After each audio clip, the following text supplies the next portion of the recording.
કોંગ્રેસ સમિતિના પ્રમુખ અમિતભાઈ ચાવડાની સૂચના મુજબ આજે ઠાકોર સેનાના રાજકોટ શહેરના પ્રમુખ અને એક ઓબીસી આગેવાન કે પ્રજાની વચ્ચે રહી સમૂહ લગ્નથી લઈ દર વર્ષે દીકરીઓને પરણાવવા સહિત અને કોળી સમાજના આગેવાન હાલના વોર્ડ નંબર 4ના કોર્પોરેટર કંકુબેન ઉદરેજાના દેર રણછોડભાઈ ઉદરેજા અને તેમના સાથી મિત્રો સાથે આજે કોંગ્રેસમાં પ્રવેશ લઈ રહ્યા છે અને આજે એમને પ્રવેશ દેવામાં આવ્યો છે. કોંગ્રેસ હંમેશા સામાજિક અને લોકોના પ્રશ્નો માટે જે લડી રહ્યા હોય તેને હંમેશા આવકાર્યા છે. ત્યારે ગુજરાત પ્રદેશ કોંગ્રેસ વતી રણછોડભાઈને અને તેઓના તમામ મિત્રોને કોંગ્રેસમાં હું આજે એમનું સ્વાગત કરું છું અને તેઓની જે સામાજિક જે કાર્યશૈલી છે એને કોંગ્રેસ આગળ વધારશે.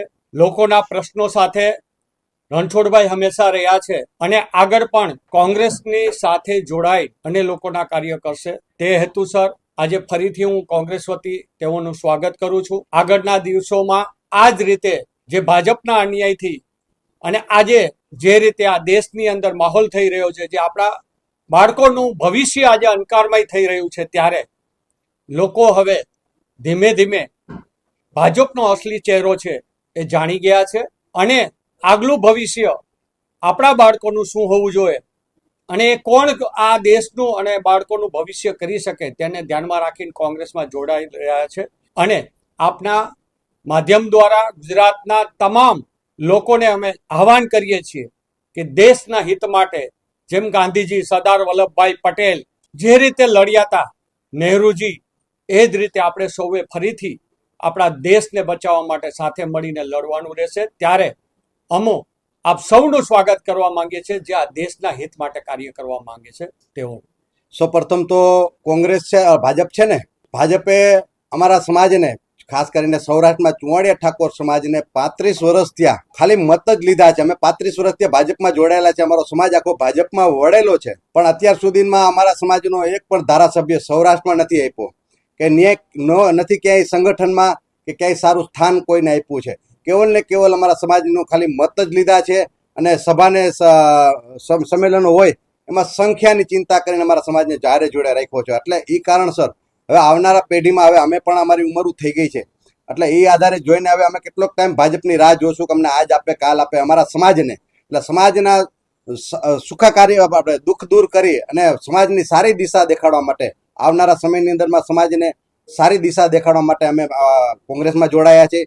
અને ભાજપમાં રહી અને રાજા બનવા કરતા અને ગરીબોના ઘરથી બેઘર કરી અને ગરીબોનું લોહી ચૂસવા કરતા કોંગ્રેસમાં રહીને ભીખ માગવી સારી, ગરીબો માટે દુઃખ અને આહુડા લુખવા સારા, એવું હું સમજુ છું. સમાજની વસ્તી ગણતરી પ્રમાણમાં જાતિ આધારિત જનગણના પ્રમાણમાં સૌને પ્રભુત્વ મળવું, જેમ સૌરાષ્ટ્રમાં અમારી પેટા જ્ઞાતિ હોય છે, ચુવાડિયા, તળપદા, ઘેડિયા, એવી રીતે પેટા જ્ઞાતિ હોય છે. એમાં હરેક સમાજની હરોળમાં અમારો સમાજ જ છે ચુવાડિયા. પણ ચુવાડિયા સમાજને સૌરાષ્ટ્રમાં એક ટિકિટ આપવામાં નથી આવી, નથી કે પદ કે હોદ્દા કોઈ વસ્તુ આપવામાં નથી આવી.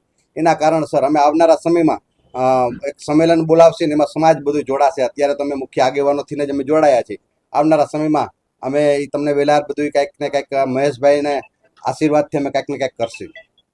એ કહેશું તમને જે કાંઈ ઉપરથી સૂચના મળે ને કેવી રીતે કાર્ય ઓલા થશું એવી રીતે કંઈક ને કંઈક ગોઠવણી કરશે અમે. ભાજપની સ્થિતિ તો અત્યારે એવું છે કે જે તે સમયે વિજયભાઈ રૂપાણી તો ગુજરી ગયા, એટલે કંઈક ને કંઈક જૂથવાદો ને પેનલો હોય કે આના જૂથનો માણસ છે કે આના જૂથનો માણસ, એટલે ક્યાંક ને ક્યાંક જે કંઈ છે એ કંઈક ને કંઈક અમે કોકને રામ રામ કરવાથી ક્યાંક ને ક્યાંક કપાઈ ગયા હોય. તો એ કારણસર અમે આજે 10 વર્ષથી આ નિષ્ક્રિય હોય છે હોતું, અને એમાંથી કંઈક ને કંઈક થાય છે એવું કે ચૂંટણીઓ આવે ત્યારે આગેવાનોને યાદ કરવામાં આવે છે. બાકી તો કોઈ વસ્તુ જે હાલે છે એ હાલે છે. સમાજ કાયમી ધોરણે શોષિત છે.